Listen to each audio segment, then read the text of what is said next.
Hi, this is János and this is my channel Shutter and Chill, and we are going to chill today looking at photos that I took with my 5D Classic.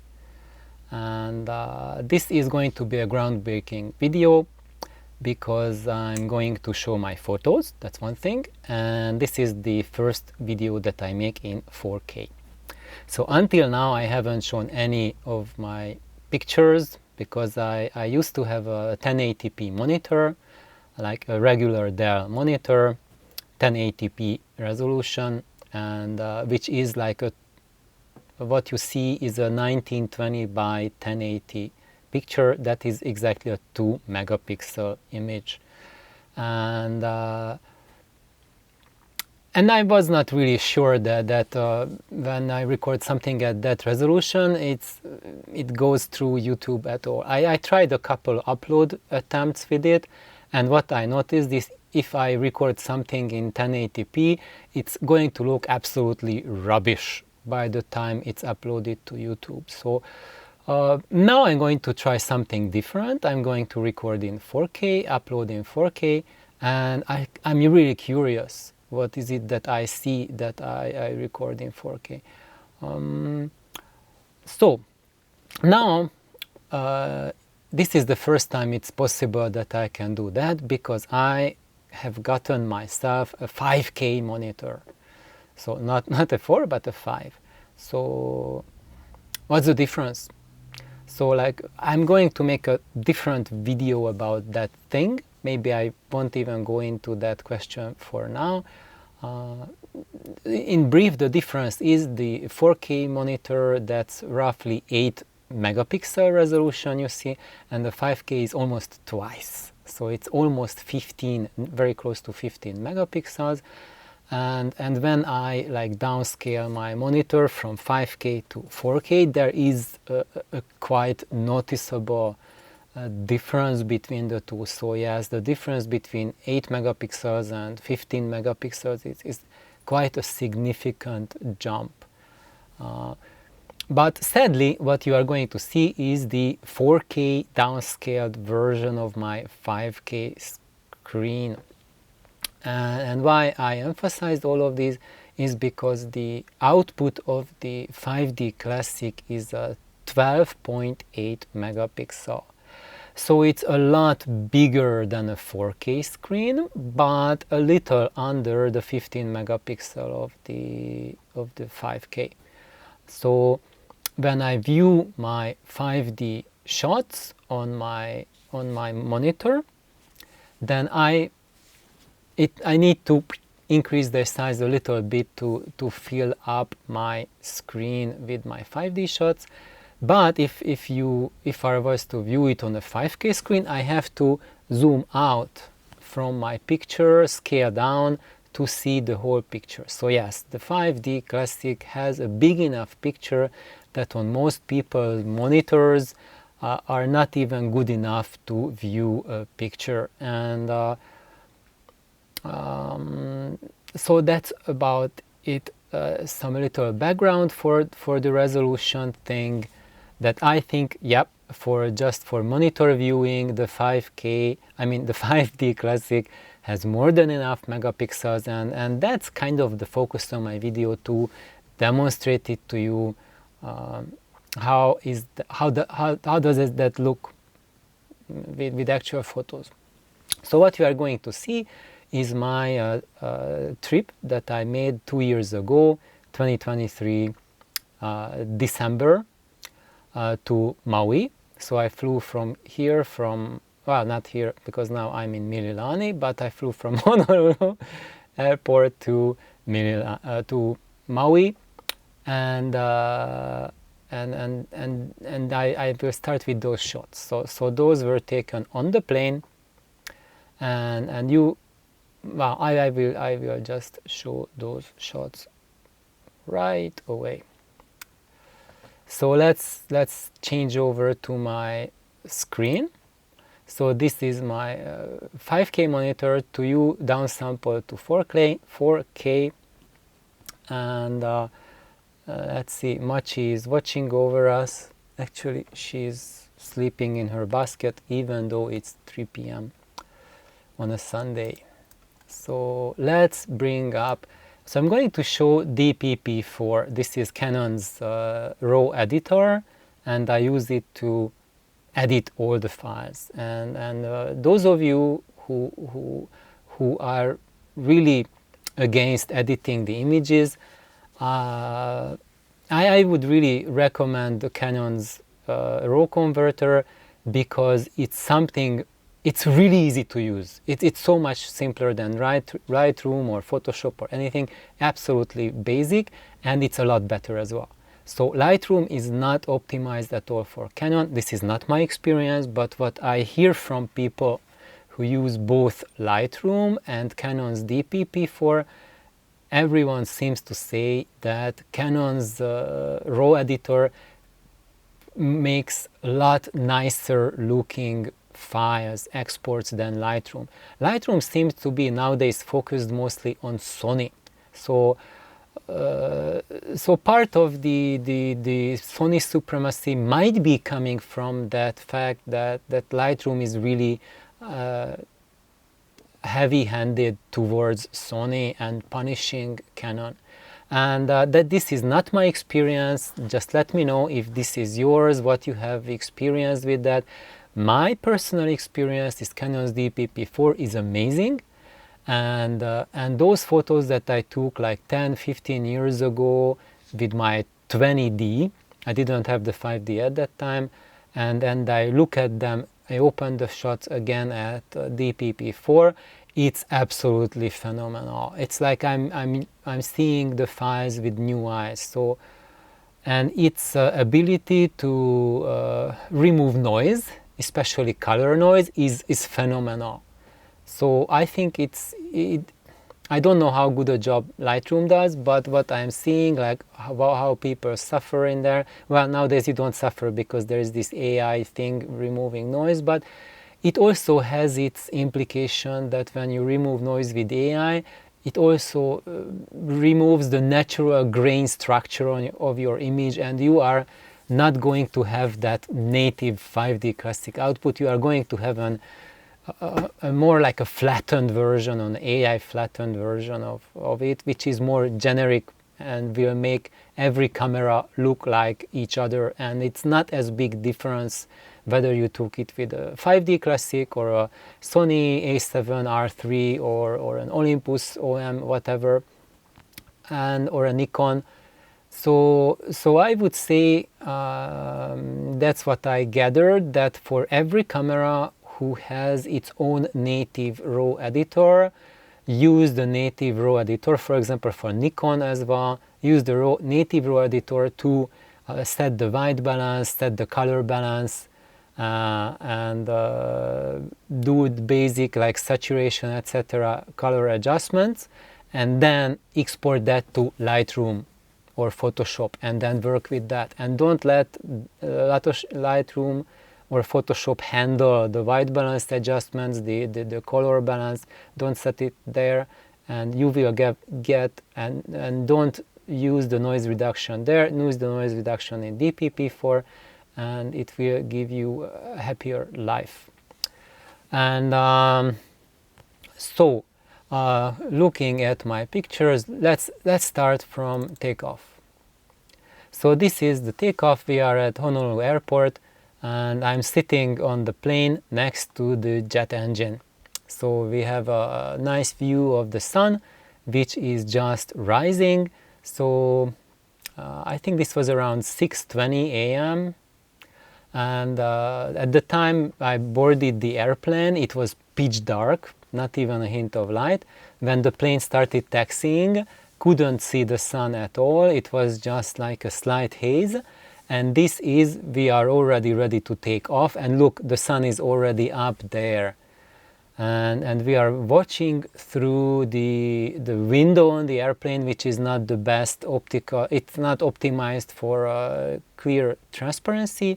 So that's going to distract quite a bit from the resolution that we see, all the dust and the coatings on the airplane window, which filter out UV and lights, and it's not doesn't give you a balanced color spectrum.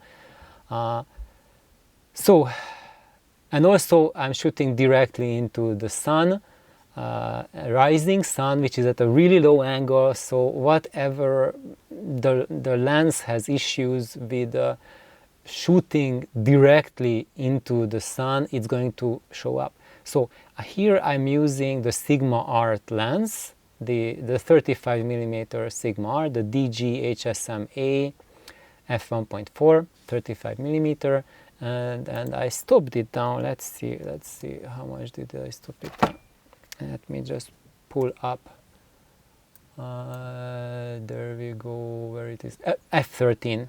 So I stopped it down quite a bit to see here. And now I clicked on the picture, so now it's showing me the native resolution of the 5D output. And now if I click on it, it zooms it up to fit the window on my 5K screen. And actually, like zooming 100% or making it fit a tiny bit, like 15% bigger, I don't see sitting here at a little over an arm length from the monitor. Even if I go like really close, I don't see any decrease in resolution or compromise by fitting the file to the size of the screen. And let's just see like how good is that 12.8 megapixel. So if you look here, you see there, I hope you can see my mouse there, the pointer, that's Diamond Head. And what you see, this is like downtown Honolulu over there, and that would be like Waikiki over there close to Diamond Head, like in between. And there you see 4 lights, and by one of those lights there's something there that from here I can't really make it out. Is that like a sign there, or a tree, or just a division between the two buildings? I cannot see anything. So now let's zoom in. What is there? 200% zoom. Oh, and now I can see there's a plane there. So now I'm watching the 200% zoom. So like 2 pixel by 2 pixel is displayed on the screen. And let's see, can we go even more? Let's go in 300%. Wow, I can see now like the tail and the 3 tail fins of the plane, those tiny vertical wings on the tail. I can see the jet engines, I can see the wheels, and it still doesn't look pixelated. And let's zoom in more. It allows me to go to 400%, and wow, it's just like really nice. So I can see that that's a plane there taxiing back to, he just touched down, I think. That's where it is. So I think this is absolutely phenomenal. So like going in for X, that's like 16x the resolution basically. So like 12, almost like 100, almost like 200 megapixel resolution file would give you that kind of size of the object. Of course, if this was 200 megapixel resolution, there would be even more detail here than what we see now. But yes, if I go this close, but even here, even at this distance at 400% on my 5K screen, when I look at the plane and I look at the tail fin of the plane, I do not see the individual pixels yet. It's absolutely astonishing. So it gives you a lot more than what you would expect. And yes, definitively, if this was a 100 plus, like a Fuji GFX 100, there would be even more detail to the plane, but I don't need that. Even without that thing which at 100% I cannot even tell if there's anything, just like a piece of shadow, and I can make out all the essential parts of an airplane. And then you see there are those red dots over there. When we zoom in, those are X marks. X marks. I can clearly see that these two are X's, and I think they are blinking, so like at different stage of the blinking you won't see the X properly. So I think that one and this one is winking out a little bit earlier, or not sure what's happening. Maybe it's not blinking, just the light is shining onto it, or maybe that one, I don't know what's happening, but we can see two of the X's very clearly and the other two for some reason we don't. Maybe the angle is different. And I have to add that the resolution is decreased and the visibility is decreased quite a bit by the dirty windows. Well, they were not really dirty, so there were no major smudge marks on the window, but it was clearly hazy when I looked at it. So even through the haze, having that much detail level on a 12 megapixel camera, I think that's just absolutely fabulous. Also, what you can see, I'm going to show it here, 300% zoom. So you see these bunnies here? That's all the dust on this sensor, these things. And that's why I got really fed up with my 5D Classic, because no matter how well I clean it the night before, the day before, next day or 2 days later, it's full of dust.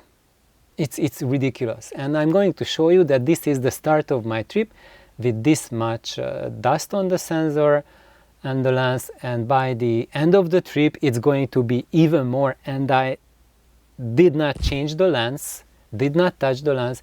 I always kept the lens cap on, always took it off just when I took photos. I had a brush with me, like a makeup brush, really fine brush to keep the lens clean, and even with that it was just like a nightmare.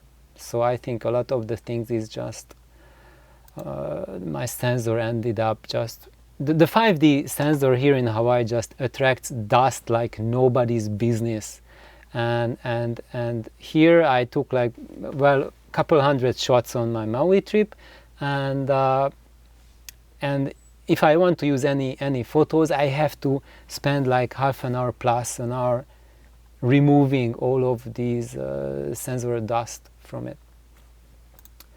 So now when we are on the plane taking off, and now you see that there's barely any glare from the sun. We are at an angle that only here at the tip of the turbine, tip of the jet engine, you see a little bit of reflection, but there's nothing from the wing. And this area you see here, the docks, we are leaving the airport, so all of those are like kerosene storage containers for the airplanes, and these are already the docks for the city, docks for the harbor, and you see there Per City over there, and IEA. So let's zoom in here again. Let's try to see 200%. If we go in there, you see all of these heavy equipment and the bridge there, everything. These are really nice, detailed. And when you look at the hills, there you see some loss of resolution, and that's because the sun reflection comes up right from those buildings, and it's like a loss of contrast, all that hard sunlight of the rising sun. So if you go to 400%, you see here that all of these cranes, they look really nice, really detailed. You can see like a tremendous amount of detail and what's happening on there. Actually nothing is happening yet. Life hasn't started, it's too early in the morning. But there's like a buoy over there, or maybe looks something's in the water. I cannot make it out what, but there's something right over there.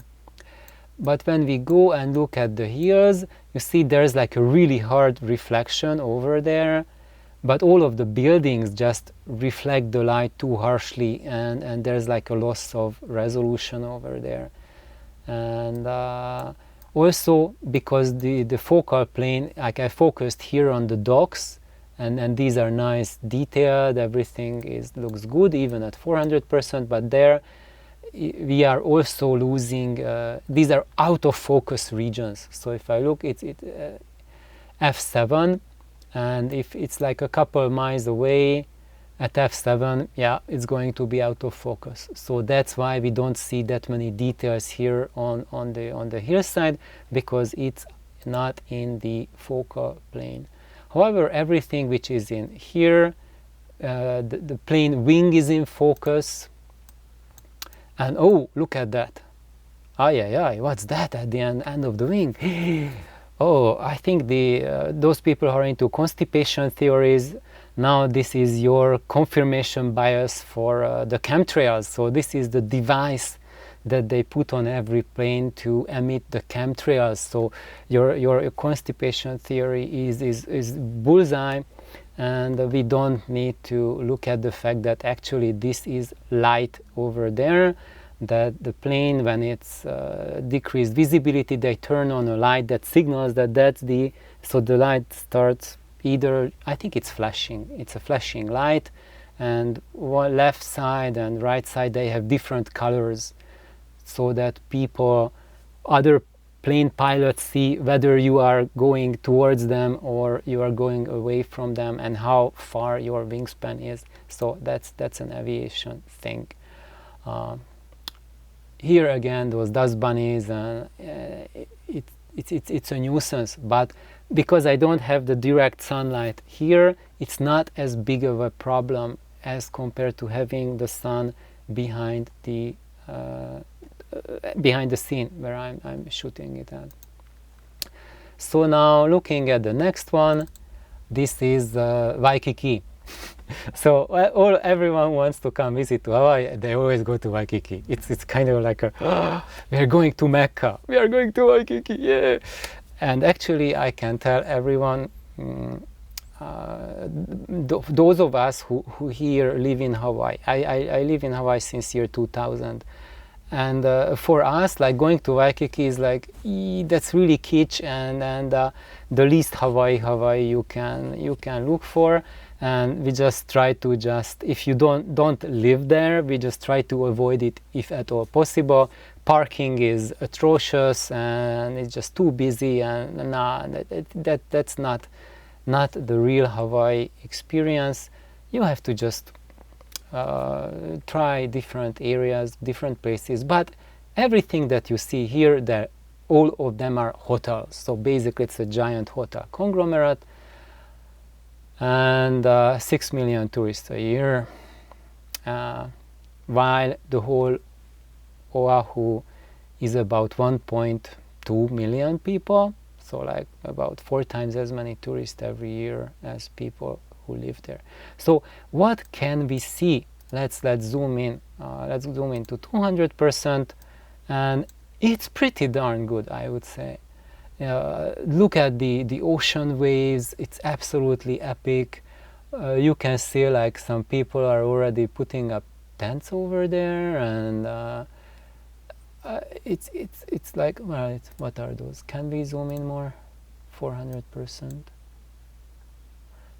We cannot see any more details. This is where we hit the limits of our resolution. If it was like 24 megapixels, zooming it into this level, we would be able to see more what's going on the beach. We cannot see it at the level of individual people, but we can make out trees, we can make out buildings, we can make out the ocean waves, and look there, you can make out individual trees. It's absolutely epic and fantastic, I think. There's the Alawai channel right there behind. And let's go now. Next picture. What we are seeing now is Diamond Head. So this is a really iconic mountain. It's a dormant volcano, and when you go and take the Diamond Head Trail hike, you end up over here where I'm pointing. There's like a bunker over there, and then that's where you can hike up to. And if we are zoom in 200%, look, it's just phenomenal. All of the detail level on this picture is just absolutely epic, coming from a 12 megapixel image. You can see down here like individual houses. It's phenomenal. Let's zoom in 400%, and wow, even then is just, look, the detail level is just absolutely unexpected from a 12 megapixel camera. And if I go back to 200%, when I'm right here at the normal viewing distance of the screen, if I lean in to half the distance or the third of a distance, I can see more detail than from the viewing position. So even when I zoom into 200% with the 5D classic image, I don't see all the detail that's in the picture. I have to go even closer to see the actual detail that it contains.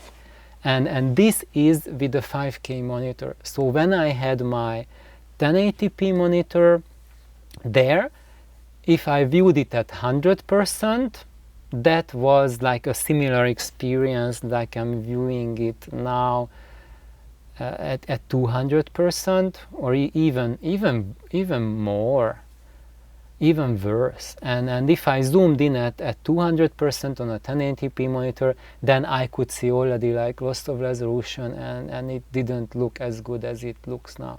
And what I learned from that experience, I'm going to, I hope, make a video on monitor comparisons, is that by looking at my photos done with my multiple cameras from 6 megapixel, even lower than 6 megapixel, to 24 megapixel, what I see on the screen, how the image looks like, is a lot more impacted by the resolution of my monitor than the resolution of the camera I took it with. So if I look at an image that I took with my 24 megapixel M50 on my 1080p monitor, the resolution is much poorer, is not as good. I don't see as many details as looking at a 6 megapixel image on the 5K monitor. So that's why if you find your camera, the files from your camera not satisfactory, you want something more, I really urge you, before you do anything, get a decent monitor, because it's usually not what you are looking at, but your eyes. That's the problem. And here in this thing, the monitor is like your eyes. That's the reflection of your eyes. You can see only what the monitor lets you see. And if the monitor you use just lets you see 2 megapixels, then basically anything that's beyond 2 megapixels is beyond the capacity of the monitor to make any difference of. So right now with this 5 megapixel screen, what I can judge more or less accurately or faithfully is images that are like about 15 megapixels or lower. If it's like more than 15 megapixel, 15 megapixel or lower, if it's less than 15, more than 15 megapixel, then the monitor is not adequate to display that resolution for me, to get a good judgment about what is the detail level contained in the images. So I think now I'm hitting already half an hour. This is going to be an absolutely monstrous file to encode for uploading, and then probably it will take many hours to upload, so wish good luck for me. But before I do that, I did an experiment with DPP4, that I exported this file, which is the 12.8 megapixel file, to a higher resolution upscale. So I upscaled it to to 5K. Let's see, what was the upscale to? Upscaled it to 5120 by 3414. So I did like a hard did an export. So before you saw the raw file, now you see the JPEG file, but it's upscaled a little bit. So this is more than 50, a little bit more, I think about 17 megapixel. Because of the aspect ratio, it's 2 to 3 aspect ratio, and my screen is 16 by 9. So up and down, it's taller than my screen. So if we view it at 100%, this is going to be taller. It's not going to fit on my screen. The width is exactly the same, but the height is more. So let's see when we zoom into it to 200%, it looks, the detail level looks even better. And when we look to 300%, wow, this is absolutely epic. So now at 300%, we are looking at a similar resolution as with the original raw file at 400%. But there, I really noticed that it's starting to lose resolution. But the upscaled image viewed at 300%, I still do not see any kind, I see more detail than I saw at the original raw. And I noticed this, that when you do, wow, even there. So this at the original file, I did not show it, but this was kind of almost like hidden, all the detail level hidden in the glare in the raw file, in the native size raw file, and now these are much more visible. Can we see that? Maybe let's just go back. Let's just go back there. Let me show you again. 400%, similar size. You see, it's a lot hazier, and we see as if it's like a loss of contrast because of all the lights of the sun like hitting it and loss of contrast. But when DPP4 exports it to JPEG and does all of its filtering and etc., and then that exported JPEG, let's see it again. You see, I think on my screen it looks nicer. I'm not sure how much you will see, because you will see the 4K downscaled version, and that will be downscaled. Actually, it will be once more crunched in DaVinci Resolve when I put it into a format that I can upload to YouTube. And then when it's uploaded to YouTube, YouTube will do its own compression on it. So I suspect that you might not be able to see any difference, but on my side here, it's quite noticeable and quite substantial. So I think this is where I'm going to stop for now, because I hit over half an hour. And actually I have a lot more images, like flying over to Maui, hitting Maui, and then pictures in Maui. So actually that's where it's going to get interested when we are there, and you can see all the gorgeous 5D classic colors and rendering. But that's for another time. So thank you for tuning in, and I hope you liked I hope you like my images. I really love these images. It's like being on the plane again and taking my vacation again. And have an amazing day. Thank you for watching. Bye bye.